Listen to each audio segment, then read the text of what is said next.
જય માતાજી ફ્રેન્ડ્સ, હું છું તમે તો સ્નેહા ગઢવી નેહાજી, અને આજે ફરીથી એક વખત નવા બ્લોગ કહી શકીએ કે પછી શોર્ટ લાઈવ વિડીયોમાં તમારું બધાનું સ્વાગત છે. તો બને રહેજો. જો ચેનલ પર નવા હો તો સબસ્ક્રાઈબ કરજો, વિડીયોને લાઈક શેર અને સબસ્ક્રાઈબ કરવાનું ભૂલતા નહીં. તો બન્યા રહેજો મારા બ્લોગમાં. એક દીકરી કે એક સ્ત્રી હોય ને તો એને સૌથી વધુ જે ગમતું હોય ને તો એને કિચનમાં નવી નવી કંઈ પણ એક્ટિવિટીઝ કરવાની, કે કંઈ પણ એક રેસિપી બનાવવાનું, કે કંઈ પણ નવું શીખવાનું, કે કંઈક ચાલો જલ્દી ફોનમાં જોડીએ એમાં નેટમાં જોઈ લેવાનું, કંઈક ને કંઈક નવું શીખવાનું, એમાંથી નવી રેસિપી જોવાની, બસ ટ્રાય કરી લેવાનું. અને આજે હું પણ એ જ કરું છું કે એક કંઈક નવી રેસિપી જોઈ તો એ હું અત્યારે ટ્રાય કરું છું. મારે ઓન કેમેરા એક સાઈડ ફોનમાં વ્લોગ ચાલુ હોય, બીજી સાઈડ પર સોંગ ચાલુ હોય. આ મારું કામ રૂટીન, સોંગ સાંભળતા સાંભળતા કામ કરવું ને એ મારું એક રૂપી એ રીતનું છે કે ભાઈ મને સોંગ કન્ટિન્યુઅસ ચાલુ હોય જ. મારે ગમે તે વર્ક કરતી હોય ને, કંઈ પણ મારું સ્કેચ વર્ક કરતી હોય, બીજું કંઈ પણ કરતી હોય તો મારે સોંગ તો ચાલુ જ હોય હંમેશા.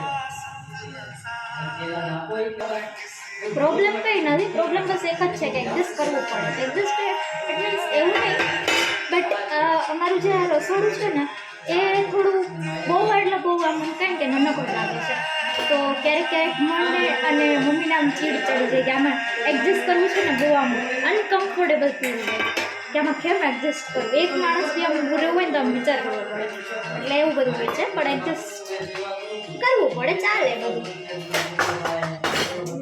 દીકરીને એડજસ્ટ કરતાં શીખવું પડે છે. અત્યારે અહીંયા ચાલે, કાલ સવારે સાસરે જશું, કેવું મળે કેવું ન મળે. ઓફ ફોર ધ બેસ્ટ, બધાને સારું જ હોય એવું નથી, બટ એક દીકરી હોય ને તો બધે એડજસ્ટ કરવું જ પડતું હોય છે. બાય રાઈટ, કદાચ સાચું જ હોઈ શકે, બધા એગ્રી હશે જ કે દીકરીને એડજસ્ટ કરવું પડતું હોય છે. પહેલેથી જ એવું શીખવાડવામાં આવે છે કે તું દીકરી છો, તારે એડજસ્ટ કરવાનું, આ તે થઈ શકે.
एक बार ये टेस्ट करना तो आप नूडल्स भी भूल जाओगे.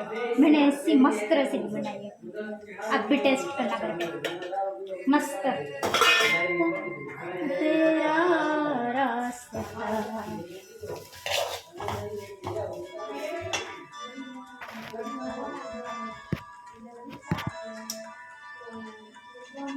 આ ગેસ બંધ છે, બાજુના ગેસ ચાલુ છે. વળી બધાને એમ થશે કે કેમ ગેસ તો બંધ છે, ગેસ બંધ નથી, આ ચાલુ છે. सोजना देखती मैं तेरा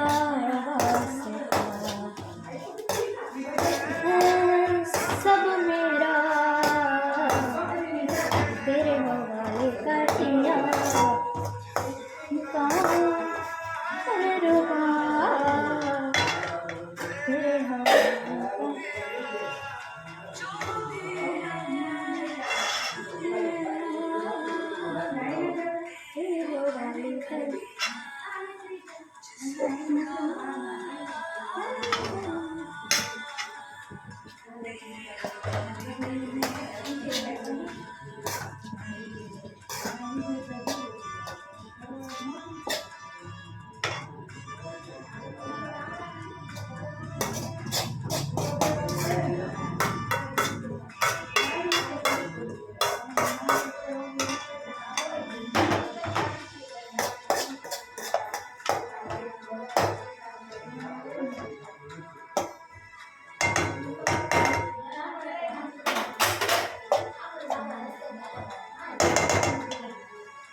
મસ્ત નાખશું હાલ. ખાલી કહી દે આમાં જો હવે પાણી એડ કરું કે નહીં એ ફેર વાંધો નહીં.